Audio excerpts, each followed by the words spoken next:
like, yeah, all right, I'm 18 now. And like, we had been drinking on the beach, and we come back to the hotel. And you know those big luggage carts? Like the things that the bellhop would use. Yes. They're like, got the big brass, like, metal part and a thing to put suitcases on and all that stuff. Those things are heavy. They weigh about 100 pounds, I'd say. And me and two of my buddies are walking up the room, and there's one of those parked there. And the way this hotel is shaped, it's shaped like an O.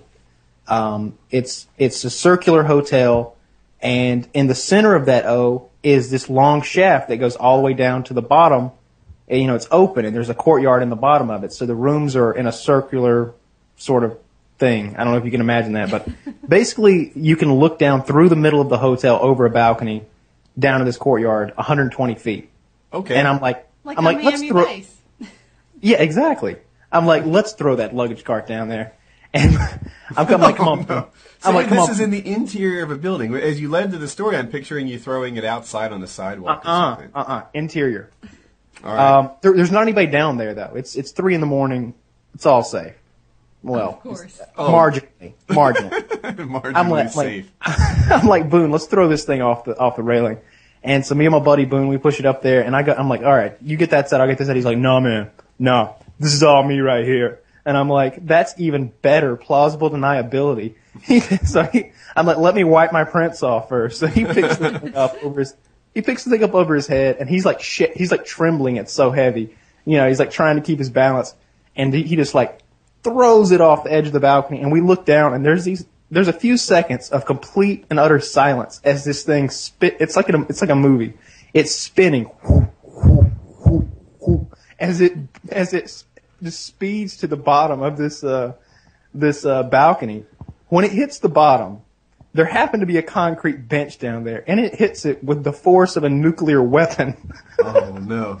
It's the loudest explosion you've ever heard, and the concrete bench explodes, pieces of the luggage cart go everywhere, and we're like, that was cool. The next morning... Yeah, I'm waiting for the repercussions. Someone knocks on the door, and we're all, I'm not going to lie, we're all laying in there half naked and drunk. There's like, I wake up and I don't even know who the girl... Are there any girls there? Yeah, oh yeah, that's, I don't want to paint the wrong picture here. I wake up and there's 2 girls in my bed and I only know one of them. So I go to the door because my bitch... must be so proud. I go to the door because my buddy was like bitching out. He's like terrified of who's knocking at the door. I'm like, dude, answer the door. So I answered the door, and there's this woman with 2 guards behind her, and she's the hotel manager. And I turn around and like look back into the apartment, which is littered with alcohol. I'm talking like 20 liquor bottles laying everywhere. 2 people passed out on the floor. And I'm like, she doesn't need to see this. So I edge my way out into the hallway and start talking to them. And they're like, we need to go inside. And I'm like, all right. So, long story short, Boone ended up taking the rap for it. And while we all partied at spring break, he was doing community service for the hotel, picking up garbage. Oh. And his parents drove all the way from North Georgia down to Panama, picked him up, and drove back without saying a word to him the whole time.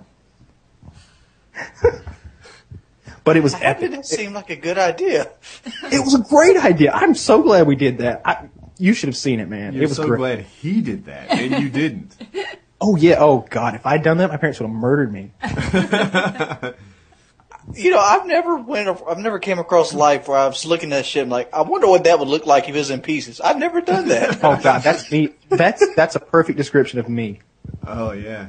I have the same interest. Hey, have you guys been following E3? No, I haven't. I've been watching Hutch and Sark hanging out and being really envious of them. Really? Yeah. Have you done much business travel? A little bit, yeah. See, I look at that and I'm like, oh my God, lousy hotels, walking around all day. They're standing in line. Pocket full of receipts. I don't envy that at all. I can do that here. All right, here's the way I see it. Lousy hotels, as far as I'm concerned, hotels are like pizza. Any pizza's good to me. I like hotels. Like, I like the whole experience of the hotel, being somebody else, being in some weird bed that God knows what happened the night before, the little soaps and shampoos, the single serving Q-tips. I like hotels. And then, they're standing in line, but it's like standing in line at a roller coaster park. Like, when you get in the line, it's some cool stuff. They're getting to see stuff that we can't see. We're not allowed to see. They're playing I remember Hutch saying he was playing Portal 2, and I was like, man, I wish I could play Portal 2. This has no appeal to me whatsoever. Those stupid little soaps are an attraction to you? Like, and you know what? So I remember when I was like 22, I got my first grown-up job, and they sent me out to California for 3 weeks training. And I got a rental car, which was a convertible Mustang, kind of cool.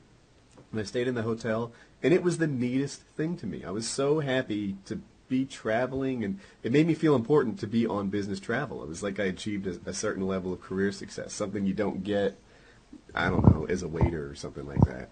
But I'm over that now. Now business travel is just a chore, and I don't envy them at E3 at all. I'll hang on a little bit and let them send the games to me. Regular travel's a chore with children. Yeah. I'm trying to think, though. No, we're excited when we go. Like when we go to the Disney cruises. Oh, man. Yeah. No, I've been on one business trip my entire life, and it's just a pocket full of fucking receipts.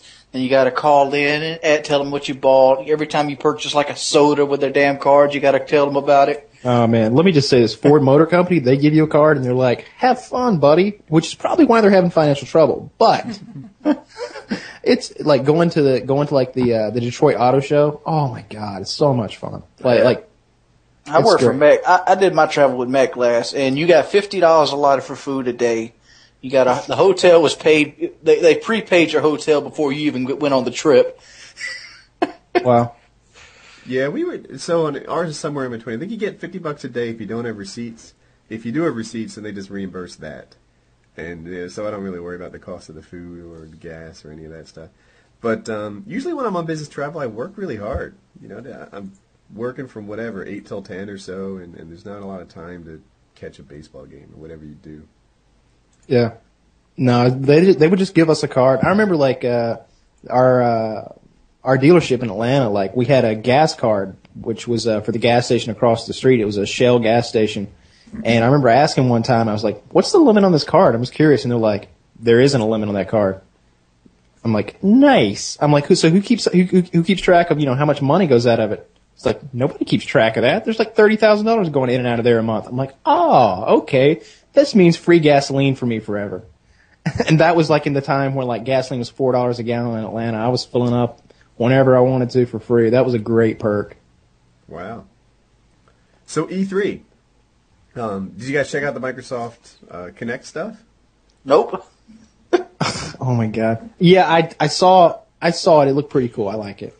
It looked cool. In terms of gaming, I don't know. So it's geared towards casual gamers, and I get that, and I don't think that's going to be me. I don't think I have much interest in the casual game stuff, but I have a whole family, and somebody might. Definitely. Definitely. Okay. Not that stupid pet though. No. That pet was just really. That's gonna Come on, Skittles. Everybody. Come on, Skittles. Gucci get over here. Yeah, no. We've got real pets for that. But what did seem cool about it, to even from my perspective, was the fact that you could navigate the menus with it. So we do a lot of Netflix, and we mentioned that even earlier, I think, tonight. And the Xbox controller turns off in 10 minutes if you don't touch it. So if you even want to pause it or stop it or rewind or whatever, then you're really out of luck. You got to freaking boot up the controller and have the thing sync up, and then you've got your controls. If there was something that, a controller I couldn't possibly lose, because it's just me waving my hands around, that was always on, and it worked well, then that would be pretty interesting to me. I'm really, if that works as well as it looked like it worked, I can't see Wii staying in business. I don't know why anybody would need a Wii when you could get an Xbox and have everything the Xbox has plus what the Wii has. Yeah, Wii has Netflix now. Yeah, but Wii also still has a controller. Then it's all.